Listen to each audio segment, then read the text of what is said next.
Count to roll, take me home to the place I belong. West Virginia, Mountain Mama, take me home. Count to roll.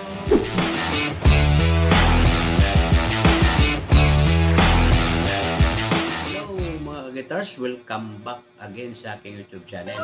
And for today's video mga guitars, kakanta tayo ng isang classic song, Take Me Home, Country Road by Famous John Denver. Yan po yung kakantahin natin ngayong gabi at ituturo ko rin sa inyo yung simpleng basic guitar tutorial. Yan yung gagawin natin ngayong gabi. At bago natin yan umpisahan mga ka-guitars, huwag nyo muna kalimutan mag-subscribe at pindutin mo na rin ang notification bell para updated po kayo sa aking mga bagong upload na video like guitar tutorial and sa ating cooking lesson.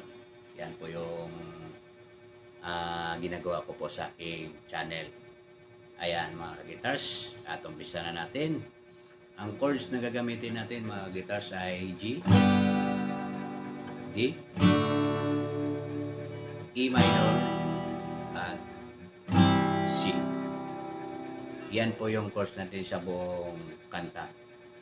At magdadagdag lang tayo ng dalawang chords, yung F at D7.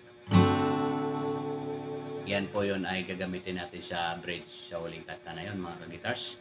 At yung gagamitin natin na strumming pattern ay down, down, up, down, up, down, down, down, up, down, up, down, down, down, up, down, up, down, down, down, up, down, up, down. Ayan mga ka-guitars. At gusto niyo yan matutunan mga ka-guitars, panoorin niyo yung video ko hanggang sa dulo. Tara! Count to roll, take me home to the place I belong.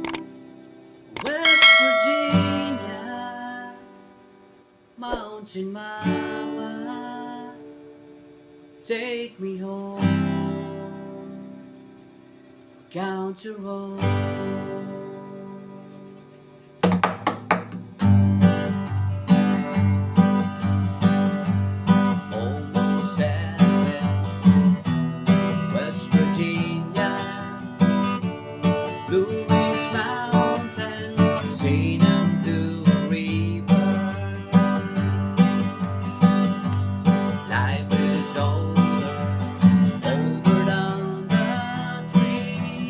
Younger down the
out